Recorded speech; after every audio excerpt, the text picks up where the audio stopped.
Halo, perkenalkan kita dari kelompok 4. Di sini kita akan menjelaskan materi tentang reliabilitas instrumen penelitian.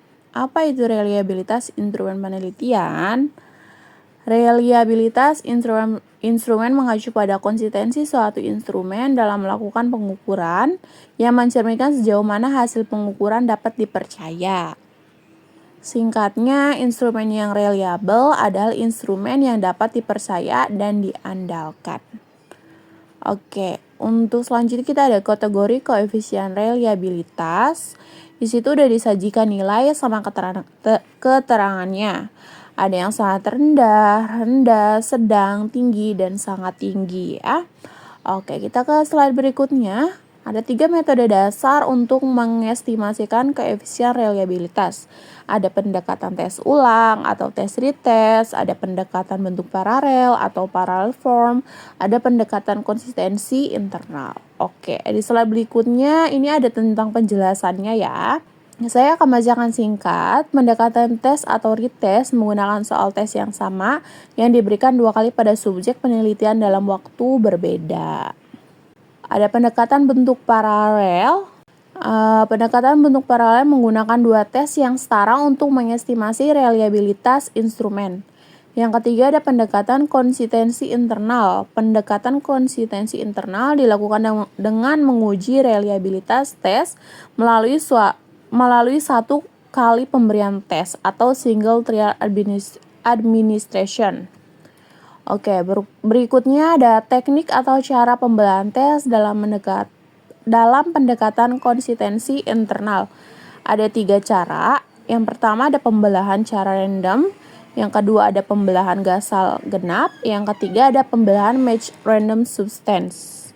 Mengestimasi reliabilitas setelah pembelahan yaitu terdiri dari formula Sperma-Brown, formula Rulon, koefisien alpha IA atau Cronbach, efisien alpha, formula umum, F, formula Christoph untuk belah 3.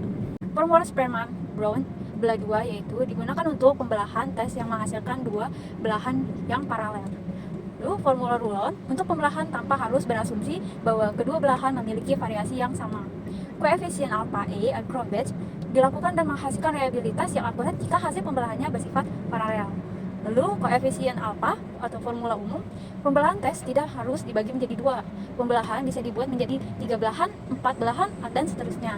Untuk formula Udder-Richardson, item yang tidak terlalu banyak dan pemberian skornya dengan dikotomi, maka pembelahan tes menjadi 2 bagian cenderung akan menghasilkan bagian yang tidak setara. Lalu yang terakhir, formula Christoph untuk pembelahan 3 atau alpha Cronbach, tes yang mempunyai jumlah butir soal atau item yang tidak genap, tidak bisa dibelah menjadi 2 bagian. Untuk menentukan reliabilitas, berikut adalah contoh perhitungan koefisien dengan menggunakan rumus alpha. Mari kita lihat tabel 4.1. Contoh hasil uji coba instrumen. Mari kita menjawab. Berikut adalah jawabannya. Hasilnya adalah 0,75.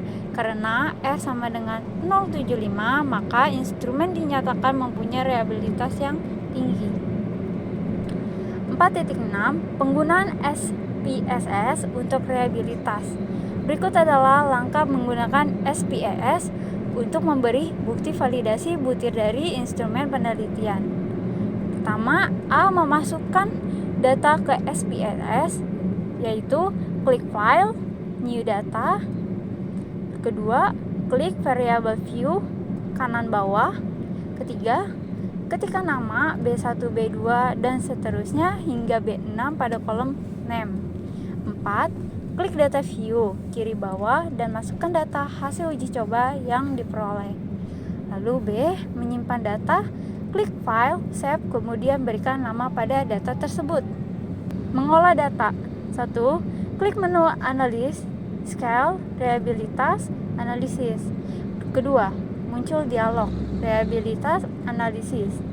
Ketiga, statistik, pilih centang, scale if item, delete, continue, dan OK.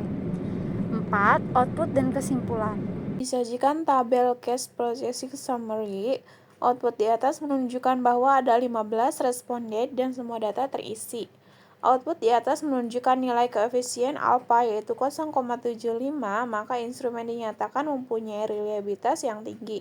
Penentuan reliabilitas juga sering menggunakan fungsi R-tabel. Pada kasus ini untuk N15 atau 715 maka nilai R-tabel adalah 0,515 pada taraf signifikan 5%. Karena R hitung 0,75 lebih dari R tabel, maka instrumen yang dinyatakan reliable. Sekian presentasi dari kami, kurang lebihnya mohon maaf. Wassalamualaikum warahmatullahi wabarakatuh.